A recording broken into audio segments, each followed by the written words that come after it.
My friends, just imagine for a moment that you are one of the smallest youngsters on the soccer field. And you cringe when the coach suggests that two of the older and the bigger kids choose teams for the game. You just know everyone else is going to be picked first. And so you prepare yourself for the embarrassment of standing alone after everyone else has been selected. But then the unexpected happens. For reasons you don't understand, one of them picks you first for the team. And so when your name is called, you can scarcely believe it. But it's true. You were the first to be chosen. And your overwhelming feeling is absolute joy at the thought of being chosen. Well, you know, my friends, even in adulthood, to be chosen feels great. In the first reading today from the book of Exodus, we hear how Israel experienced the absolute joy of being identified as God's chosen people. In reality, they were often unfaithful to God, a stubborn and a rebellious people. Israel was not chosen because they were a powerful military or economic nation. In fact, they were a nation of slaves and gypsies. Israel was not chosen because they deserved to be chosen. Israel was chosen because it was God's joy to choose them. It was sheer, undeserved grace. And through Jesus Christ, God extends that very same grace and blessing of choice to you and to me and to all of God's people, all of us. But what exactly does that mean? To be chosen by God is sheer grace.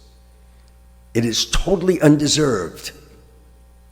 And remember this when you reflect on God's choice to love you unconditionally. You know, Scripture refers to this choice by God as adoption. We're not naturally God's children. We do not deserve to be God's special family. So like an adopted child, our destiny and character has been radically shaped and changed by the incredible love of the God who chose each and every one of us, who loves us, and who calls us his own, his beloved. We did not first choose God. God chose you and me personally. We are the joy of God's heart.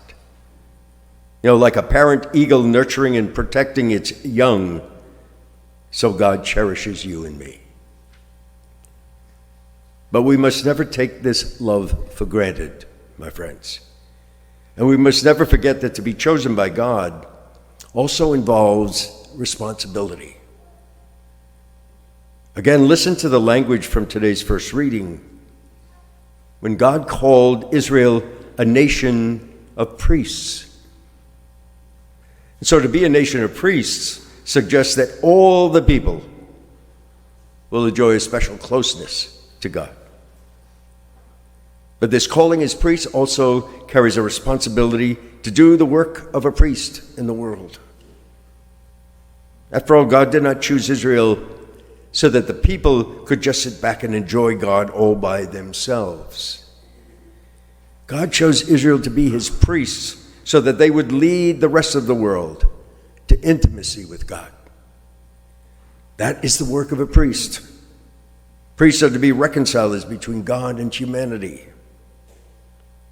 And the word priest comes from the word pontifex, meaning bridge builder. God calls priests to stand in the gap that human beings have created between themselves and God. They are to build bridges across that abyss. So here we are, each of us, God's chosen people, God's bridge builders, God's priests.